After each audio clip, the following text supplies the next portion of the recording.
Imagina un tesoro tan valioso que un rey destruiría ciudades enteras solo para apoderarse de él.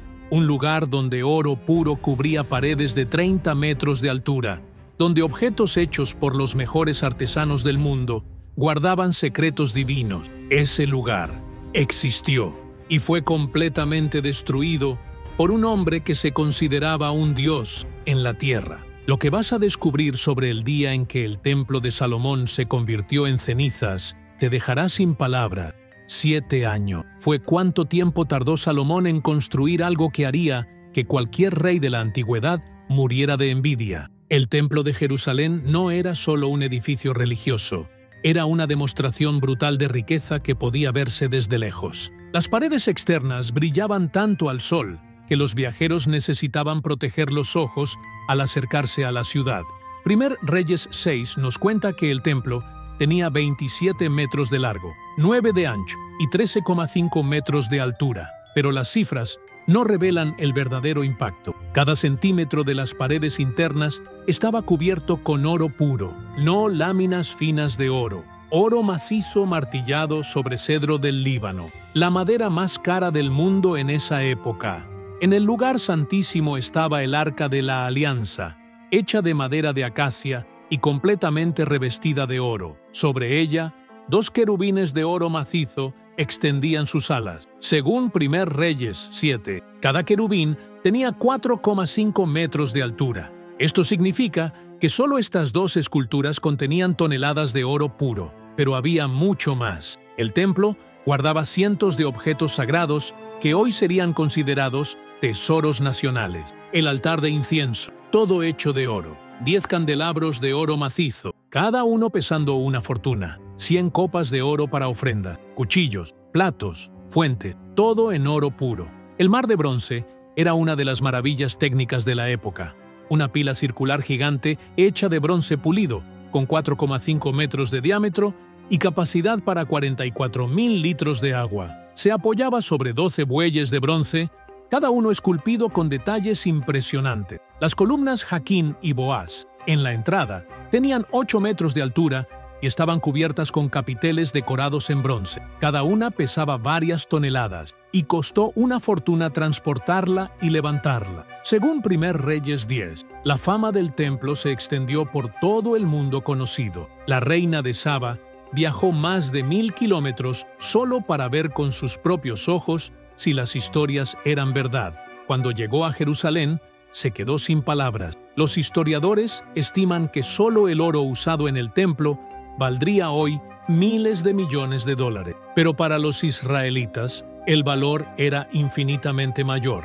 Allí estaba la presencia de Dios en la tierra, el lugar donde el cielo tocaba el mundo de los hombres. Durante 400 años, reyes de naciones vecinas miraron hacia Jerusalén con una mezcla de respeto y envidia. Sabían que atacar aquel templo sería declarar guerra no solo contra Israel, sino contra el mismo Dios. Hasta que un día, un hombre decidió que ni siquiera Dios le impediría tener aquellos tesoros. Ese hombre comandaba el ejército más letal que el mundo había visto jamás, y venía del norte con un hambre insaciable de oro y poder.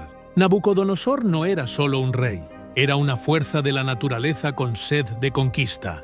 Cuando subió al trono de Babilonia en 605 a.C., heredó mucho más que un reino. Recibió la máquina de guerra más eficiente del mundo antiguo. Según Daniel 2, él se veía como la cabeza de oro de una estatua que representaba todos los imperios de la tierra. Y no estaba exagerando. El ejército babilónico tenía 180.000 soldados entrenados para matar.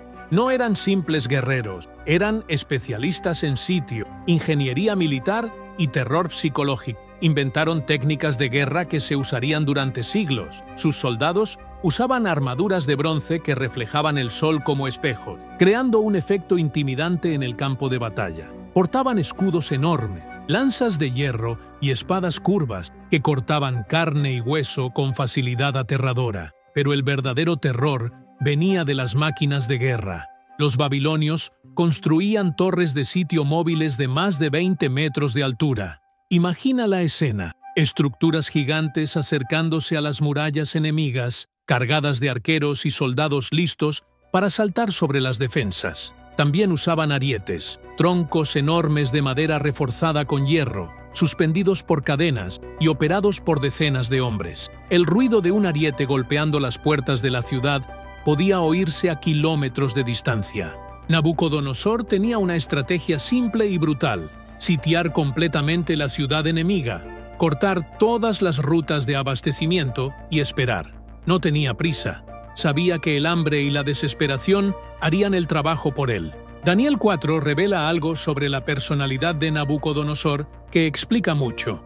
Era orgulloso al extremo. Construyó jardines colgantes considerados una de las 7 maravillas del mundo antiguo. Levantó la Torre de Babel, intentando literalmente tocar el cielo con sus propias manos. Según Segundo Reyes 24, cuando miró el mapa y vio Jerusalén, Nabucodonosor no vio solo otra ciudad que conquistar. Vio una ofensa personal. ¿Cómo un reino pequeño osaba existir sin inclinarse ante él? Peor aún, los israelitas afirmaban servir a un Dios que era mayor que todos los dioses babilónicos. Eso era inaceptable para un hombre que se consideraba divino. Nabucodonosor había conquistado Egipto, aplastado a Siria y dominado todas las rutas comerciales del Medio Oriente. Reyes poderosos temblaban al oír su nombre. Ciudades enteras se rendían antes de que su ejército se acercara siquiera. Pero Jerusalén era diferente. Tenía algo que ninguna otra ciudad poseía: la protección divina. Durante siglos, ejércitos intentaron conquistarla y fallaron. Las murallas parecían indestructibles y el pueblo tenía una fe inquebrantable de que Dios los protegería siempre.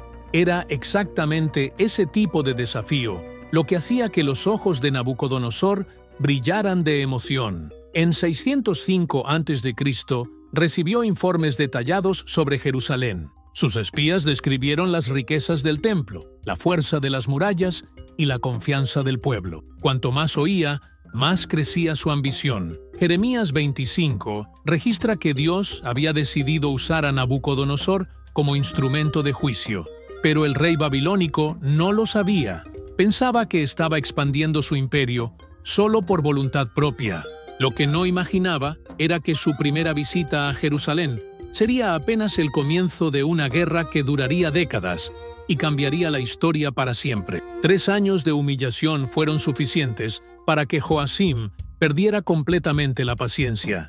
Cada vez que los recaudadores babilónicos llegaban a Jerusalén exigiendo tributos, el rey sentía hervir la sangre. Oro que debería estar decorando el templo iba a parar a las arcas de Nabucodonosor. Jóvenes talentosos que deberían estar sirviendo a Judá se estaban convirtiendo en funcionarios del imperio enemigo. Segundo Reyes 24:1 registra el momento del cambio. Joacim le fue sujeto por 3 años. Después se rebeló contra él. Parece una decisión simple, pero fue la sentencia de muerte de un reino entero. Joacim creyó en las promesas de Egipto. Mensajeros del faraón llegaron en secreto, ofreciendo apoyo militar si Judá declaraba independencia. Nabucodonosor está ocupado con revueltas en el norte. Decían, es el momento perfecto para romper las cadenas. El rey convocó a sus consejeros para una reunión de emergencia. La discusión duró horas. Algunos advirtieron que desafiar a Babilonia sería suicidio. Otros argumentaron que el honor nacional valía más que la vida. Jeremías 27:8 registra que el profeta imploró a Joacim no cometer esa locura. La nación y el reino que no sirvan a Nabucodonosor, rey de Babilonia, y no pongan su cuello bajo el yugo del rey de Babilonia, yo los castigaré con espada, hambre y peste. Joacim ignoró la advertencia. La rebelión comenzó de forma simbólica. Joacim ordenó que las banderas babilónicas fueran removidas de todos los edificios públicos. Cuando llegaron los próximos recaudadores para buscar tributos, fueron expulsados de la ciudad bajo amenaza de muerte.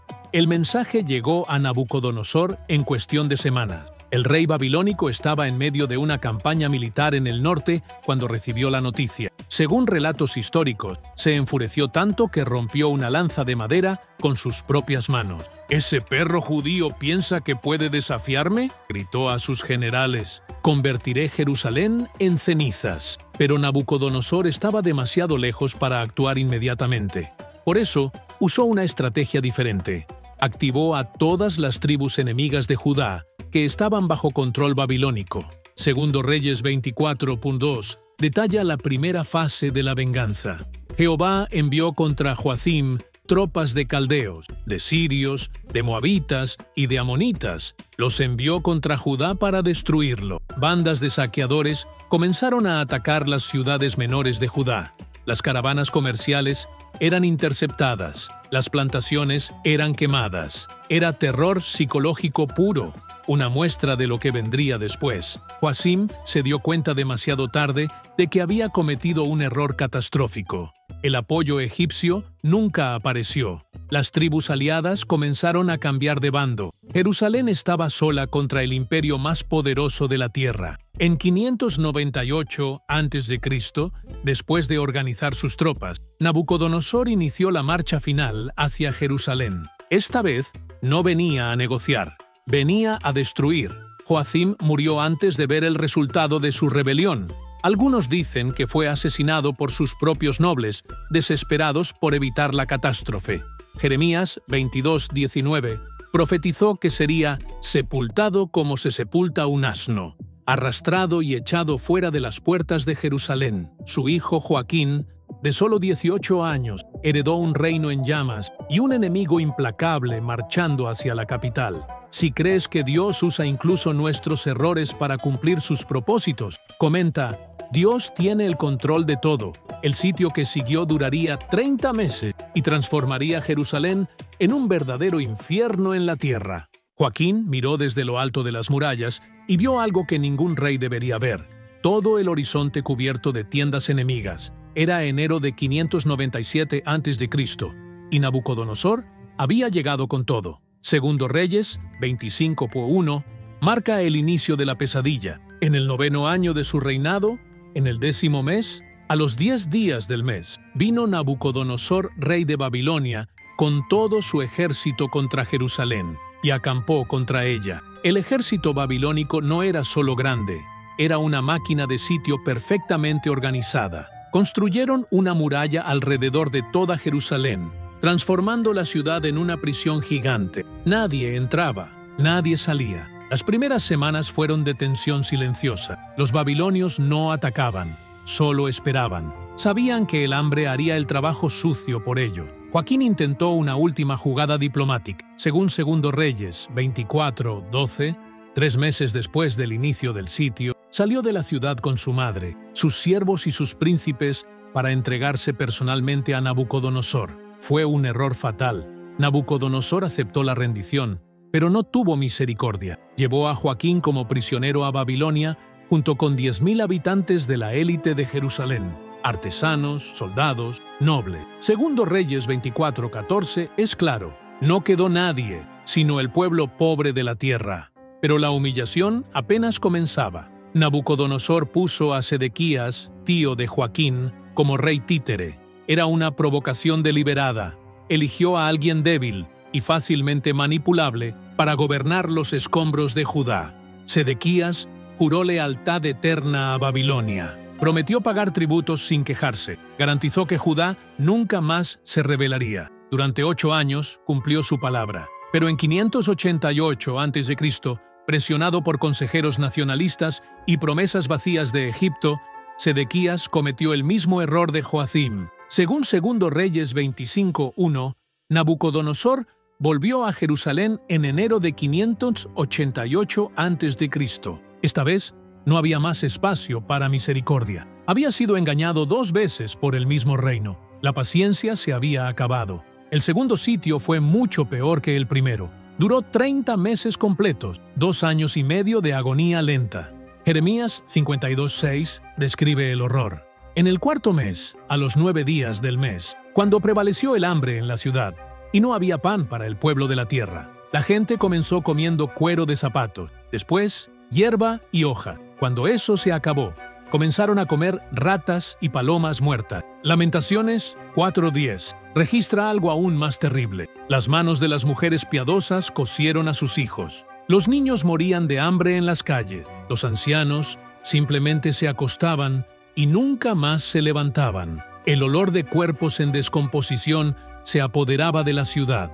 Sedequías intentó escapar varias veces, pero la muralla babilónica era impenetrable. Estaba atrapado en una ciudad que se convertía en cementerio cada día. Las fuentes de agua fueron cortadas, las reservas de granos se agotaron. Jerusalén literalmente se moría de sed y hambre. En julio de 586 a.C., después de 900 días de sitio, los soldados babilónicos finalmente encontraron el punto débil en las murallas. Era el 9 de julio de 586 a.C., cuando las murallas de Jerusalén finalmente cedieron. Segundo Reyes 25:4 registra el momento exacto. Entonces la ciudad fue invadida, y todos los hombres de guerra huyeron de noche por el camino de la puerta. El sonido de piedras desplomándose resonó por toda la ciudad. Soldados babilónicos entraron gritando a través de la brecha, sedientos de sangre tras 2 años y medio de sitio. Sedequías intentó una fuga desesperada en la oscuridad de la noche. Según Segundo Reyes 25:5-7, fue capturado en las llanuras de Jericó. Nabucodonosor lo obligó a ver la ejecución de sus hijos. Después, mandó sacarle los ojos al rey. Lo último que Sedequías vio en la vida fue la masacre de sus propios hijos. Pero la venganza personal de Nabucodonosor era solo el comienzo. Según Segundo Reyes 25:8-9, un mes después de la caída de la ciudad, llegó el hombre que lo cambiaría todo. En el 5.º mes, a los 7 días del mes, vino Nabuzaradán, capitán de la guardia, siervo del rey de Babilonia, a Jerusalén, y quemó la casa de Jehová y la casa del rey, y todas las casas de Jerusalén. Nabuzaradán era el ejecutor oficial de Nabucodonosor, especialista en destrucción metódica. Tenía órdenes específicas: hacer que Jerusalén desapareciera del mapa. El templo fue el primer objetivo. Durante 400 años, aquellas paredes sagradas habían sido intocables. Reyes enemigos podían amenazar, sitiar, atacar, pero el templo permanecía protegido por la presencia divina. Ahora, soldados paganos caminaban por los atrios sagrados con hachas y antorchas. Según Segundo Reyes 25:13-17, comenzaron por los objetos más valiosos. Los caldeos quebraron las columnas de bronce que estaban en la casa de Jehová, y las bases y el mar de bronce que estaba en la casa de Jehová, y llevaron el bronce a Babilonia. El mar de bronce, que pesaba toneladas, fue quebrado en pedazos para facilitar el transporte. Las columnas Jaquín y Boaz, hitos de la entrada del templo, fueron derribadas y despedazadas. El ruido de bronce siendo destrozado podía oírse por toda la ciudad.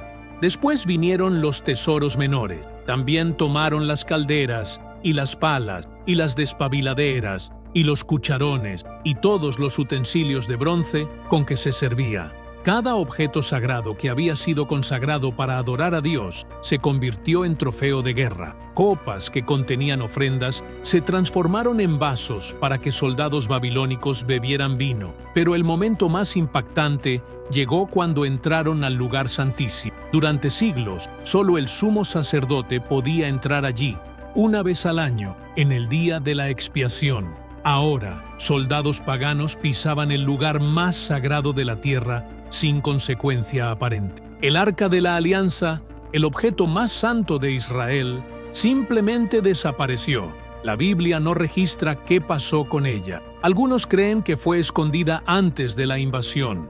Otros piensan que fue destruida o llevada a Babilonia.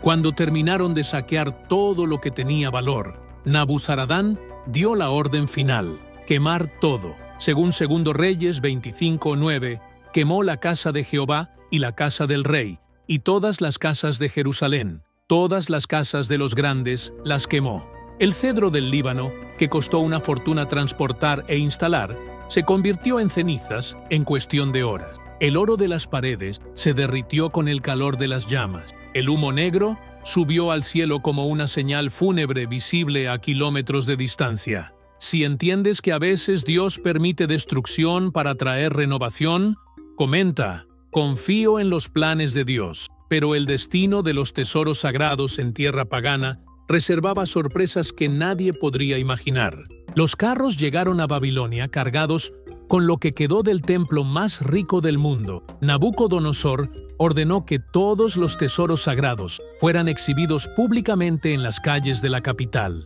Era propaganda militar pura. Mostrar al pueblo babilónico que ni siquiera el Dios de los judíos logró proteger su propia casa. Daniel 1:2 registra dónde fueron a parar los objetos sagrados. El Señor entregó en sus manos a Joacim, rey de Judá, y parte de los utensilios de la casa de Dios, y los trajo a tierra de Sinar, a la casa de su Dios, y colocó los utensilios en la casa del tesoro de su Dios. El templo de Marduk, principal divinidad babilónica, ganó un ala entera dedicada a los trofeos de Jerusalén. Candelabros de oro que antes iluminaban el lugar santo, ahora decoraban altares paganos. Copas consagradas para ofrendas al Dios verdadero se convirtieron en objetos ornamentales en honor a ídolos de piedra. Para Nabucodonosor, aquellos tesoros probaban su superioridad religiosa. Si el Dios de Israel fuera realmente poderoso, habría impedido el saqueo.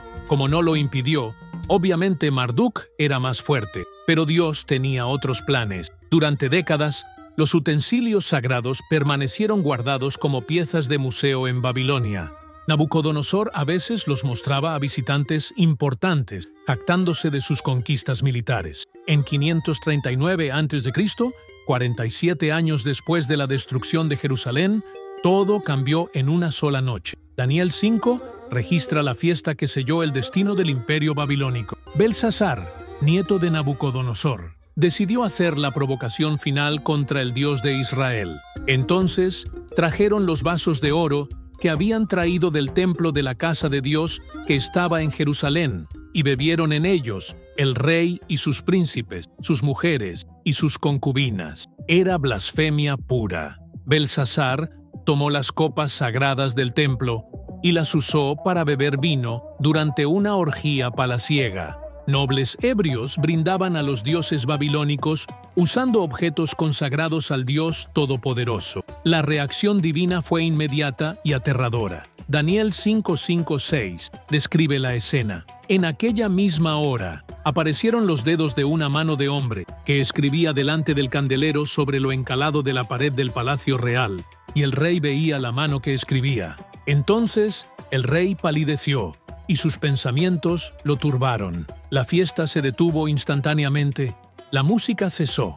Cientos de invitados miraron con pánico hacia la pared donde una mano invisible escribía palabras misteriosas. Mene, Mene, Tesel, Uparsin. Daniel fue llamado para interpretar el mensaje. El anciano profeta, ahora con más de 80 años, miró directamente a los ojos de Belsasar y pronunció la sentencia. Contó Dios tu reino, y le ha puesto fin. Pesado has sido en balanza, y fuiste hallado falto. Tu reino ha sido roto, y dado a los medos y a los persas. Esa misma noche, Ciro de Persia invadió Babilonia y mató a Belsasar.